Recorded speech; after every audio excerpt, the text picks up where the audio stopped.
이런 속담이 있어요. 다 된 밥에 콧바틀인다. 큰 뚝도 작은 개미 구멍으로 무너진다. 3살적 버릇이 80까지 간다. 또 전도서 9장 마지막 절에도 보면 죄인 한 사람이 많은 선을 무너지게 한다 라고 기록되어 있습니다. 이 내용들의 공통점이 뭘까요? 작게 여겼던 일이 결국 큰 낭패를 만들어낸다는 것이죠. 바로 우매한 사람의 결말을 말하는 겁니다. 본문에서 가장 많이 등장하는 말이 우매자인데요. 전도자는 우매자가 권력과 힘을 가졌을 때 촉발하는 현상들을 경고하고 있습니다. 오늘 본문은 전도서 10장 1절부터 11절까지 말씀이고요. 그 중에서 1절부터 5절 말씀까지 읽겠습니다. 죽은 파리들이 향기름을 악취가 나게 만드는 것 같이 적은 우매가 지혜와 존귀를 난처하게 만드느니라. 지혜자의 마음은 오른쪽에 있고 우매자의 마음은 왼쪽에 있느니라. 우매한 자는 길을 갈 때에도 지혜가 부족하여 각 사람에게 자기가 우매함을 말하느니라. 주권자가 내게 분을 일으키거든 너는 내 자리를 떠나지 말라. 공손함이 큰 허물을 용서받게 하느니라. 내가 해 아래에서 한 가지 재난을 보았노니 곧 주권자에게서 나오는 허물이라. 아멘. 오늘 말씀의 제목은 악취나는 인생이 아니라 향취나는 인생을 위하여입니다. 오늘 전도자는 우매자가 어떤 사람들인지 어떤 폐해를 가져다 주는지 설명하는데요. 먼저 1절부터 3절까지 내용은 죽은 파리가 썩은 냄새를 나게 하듯 하찮은 어리석은 행동이 지혜와 명예를 망가뜨리며 지혜자와 반대로 우매자는 잘못된 쪽으로 마음이 쏠리며 길을 가다가도 자신의 어리석음을 드러낸다 라고 말합니다. 그러니까 지혜자는 오른쪽, 즉 좋은 쪽을 주로 살피지만 우매자는 왼쪽, 즉 잘못된 쪽에 더 관심을 갖고 행동한다는 것입니다. 그래서 지혜자는 모든 것을 볼 때 긍정적인 면을 보고 칭찬과 격려를 하지만 우매자는 부정적인 면을 보고 비판하고 낮춘다는 뜻입니다. 자, 이어서 4절부터 7절에서는 주권자, 즉 권세나 힘이 있는 자가 지혜자의 분을 일으킬 정도로 어리석은 경우가 있습니다. 그러나 그런 상황에서도 지혜자는 그 자리를 떠나지 말고 공손한 자세로 묵묵히 그 자리를 지키라고 말합니다. 왜 그럴까요? 지혜자가 그곳을 떠나면 그곳은 더 큰 재난이 발생하기 때문입니다. 어리석은 주권자가 나라를 다스리면 상식이 무너지는 사태가 나타나죠. 어리석은 자는 어리석은 자를 높은 자리에 앉히고 명철한 자를 내어 쫓으며 종들이 말을 타고 다니고 왕자들이 두 발로 걸어 다니는 뒤죽박죽한 세상이 되고 만다는 것입니다. 솔로몬 사후에 르호보암이 어리석은 왕이 되어서 지혜자를 멀리하고 어리석은 자들을 가까이하여 온 나라를 혼란에 빠뜨리게 되고 결국 여로보암이 10지파를 싹 데리고 나가 북이스라엘을 건국하고 말잖아요.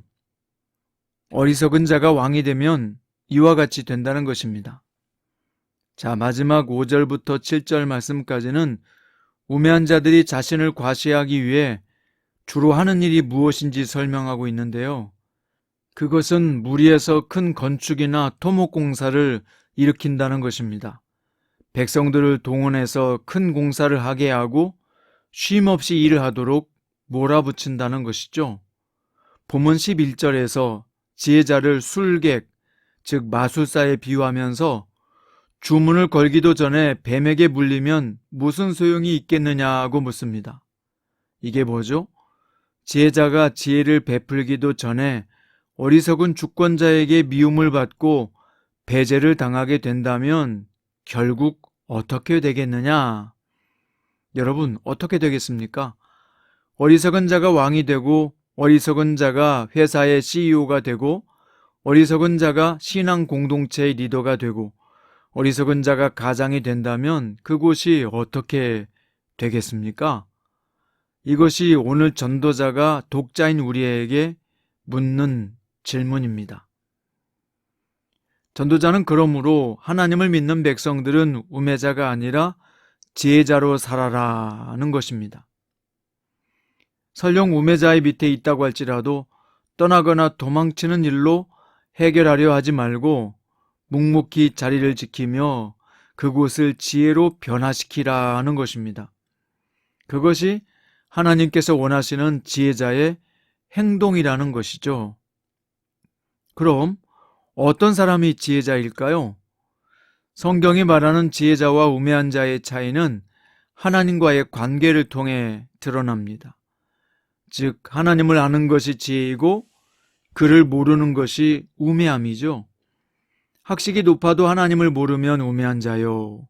학식이 낮아도 하나님을 아는 자가 지혜로운 자인 것입니다. 그리고 전도자가 진정 말하고 싶은 것은 하나님을 모르는 것이 우매한 자요. 결국 그 우매함이 자기를 망치고 자기가 있는 곳을 파괴한다고 경고하는 것입니다.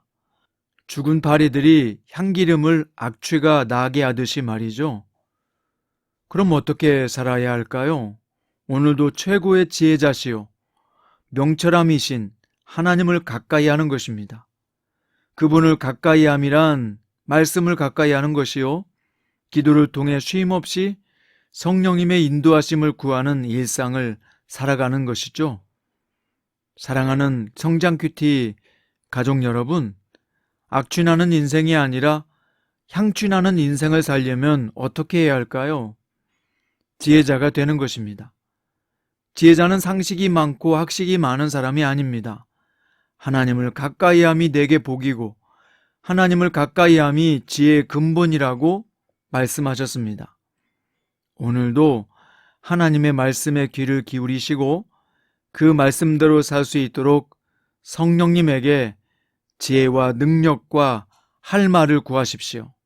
그리하면 성령님께서 우리를 지혜자의 삶으로 인도하실 것입니다. 오늘을 지혜롭게 살아서 우리가 속한 모든 곳에서 좋은 일, 선한 일이 연달아 부응하기를 우리 주 예수님의 이름으로 축원드립니다. 기도드립니다. 우리 안에 거주하시는 성령 하나님, 우리를 지혜자의 삶으로 이끌어 주십시오. 매사를 볼 때 우매자의 부정적인 안경이 아니라 지혜자의 긍정의 안경을 쓰고 바라보게 해 주십시오. 악하고 더러운 일에 관심을 갖지 않고 선하고 아름다운 일에 신경을 쓰며 실천하게 해 주십시오.